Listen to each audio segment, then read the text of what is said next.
Hello, Carolina from Sade Adventures here. Your trip is just around the corner, and I'm sending all of the pre-departure details to you.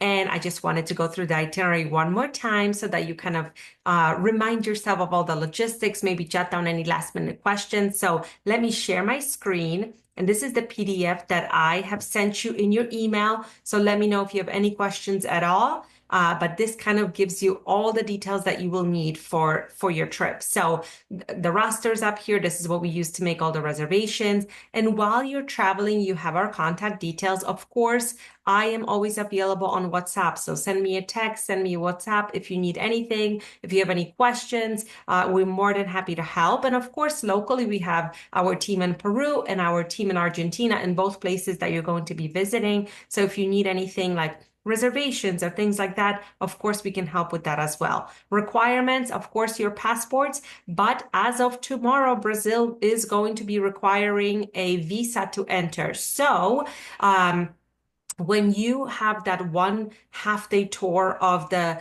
Brazil side of the falls, you will need an e-visa. So I'm sending you the link. Let me know if it's worth it for you to get the visa. I think it's about $50. It's about 48 hours to get it back. So it's not a big to do, but it is another form to fill out. So if you don't want to get it, we can simply enjoy the afternoon by the pool, relax, and not go into the Brazil side, or we can do something on the Argentina side, but I'll show you what it would look like on the itinerary. So here is the itinerary. Let me zoom in a little bit so it's clearer as we go through it. April 15th, you're going to take your international flight to Peru, arriving in Lima. When you get through customs, all four of you are on the same flight. You're going to once you get through customs and get your luggage, you exit the secured area. Our guide will be waiting for you there with a big sign with your names on it, and he will take you to your hotel in Lima, which is the Iberostar, but they just recently changed their name to Suma. But it's a great location, right on the water, right on the rooftop pool. It's a great little place to be well connected to Miraflores and Larcomar and all the cool neighborhoods that you're going to be exploring. So April 16th at breakfast, I'm sure you're going to be reuniting with the Kraus party, and then we're going to go off to explore Lima. So we're going to split the day into two. In the morning, we'll do a walking tour of Lima, tasting tour, go to the market, go have some snacks at the ruins. The whole idea is to just kind of stretch our legs, see Lima on foot like a Lima resident. We will always have a car with us. We will always go at your pace. So if any time that you're tired, we can just jump in the van and continue on by road. Then we're going to have a few hours in between after lunch. And at 2 o'clock, we're going to come right back with our guide and see some sites of Lima, like the main square and the cathedral and the main museum, which is about 45 minutes. So you don't need a lot of time. These are not large museums. So the idea is to kind of see the city like a local and then see the highlights, kind of things on your bucket list. So it's a full day. And then if you need any reservations tonight for dinner, just let me know. Lima has some really wonderful restaurants. And the next day you're leaving to Cusco quite early. The flight is at 7:50, so we'll pick you up about 5:30 or 6. So if you want to let the hotel know, we will let them know ahead of time anyway. But if you want to let them, give them a little reminder so they could give you a boxed breakfast, so that way you're not rushing that morning to try to get breakfast. It's just a 1 hour flight. And once you're in Cusco, we're arriving to high altitude. So this is key that we are going to the Sacred Valley for our first 2 days. This is how I always plan it, to make sure that we acclimate, we let our bodies breathe a little bit. A Sacred Valley is at least 2,000 feet lower, so it really helps. And that first day, we're just going to go to places where it's visually stunning, but there's not a lot of walking involved. So we're going to go to Chincheros, Maras, Morai. These are really nice places to explore. We'll have a nice lunch, a farm-to-table restaurant, and then check into the Inca Terra, which is a great little property right in the countryside. Dinner is included for you, and we'll be there for 2 nights. And the following day, as we're acclimating, we're going to go to some sites that are kind of bucket list items, like Pisac Market. It's the largest indigenous market. Ollantaytambo, which is a huge complex of ruins.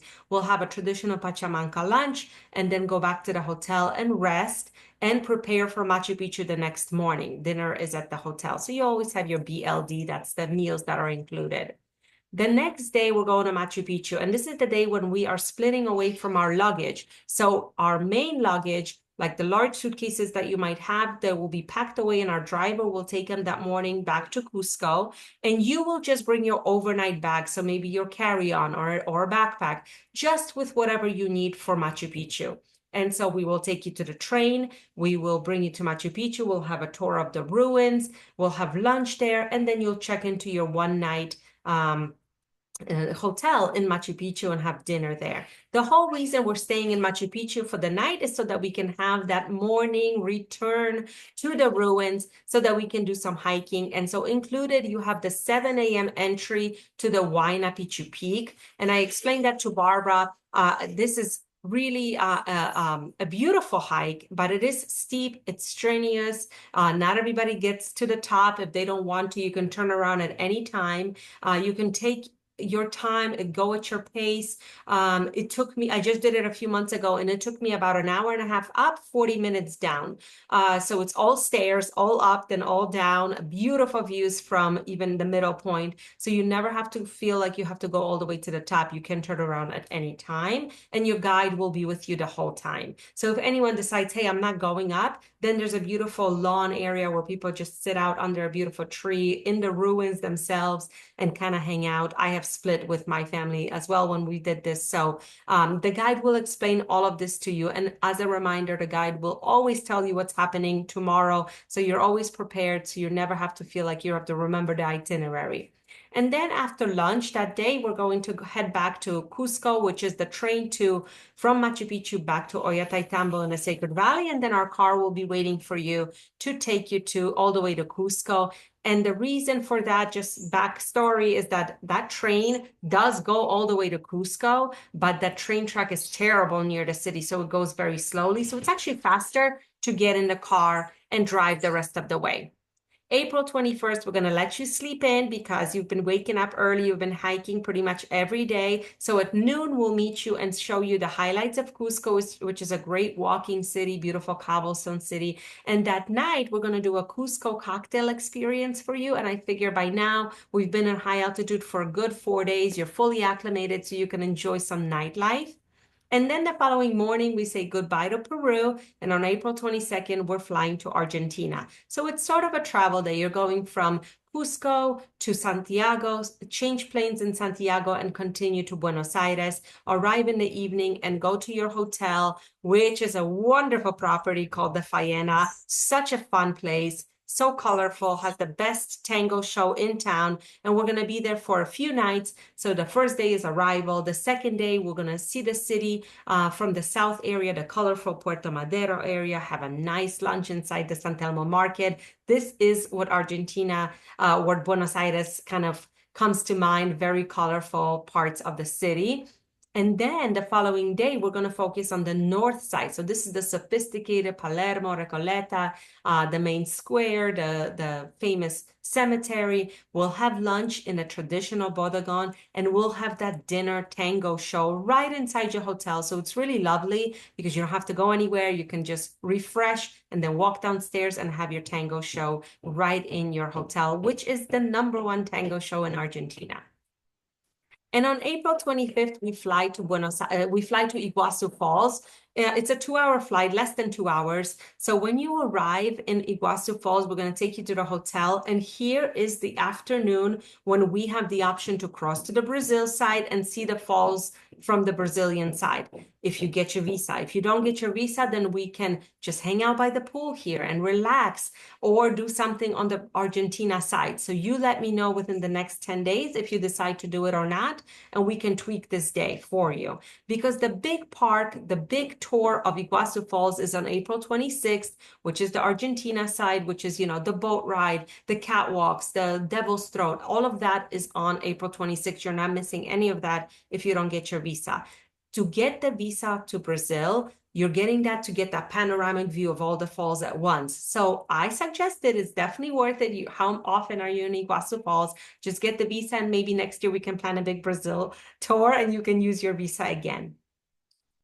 And then you have a beautiful lunch in the jungle that night as your farewell dinner. And April 27, we fly back to Buenos Aires.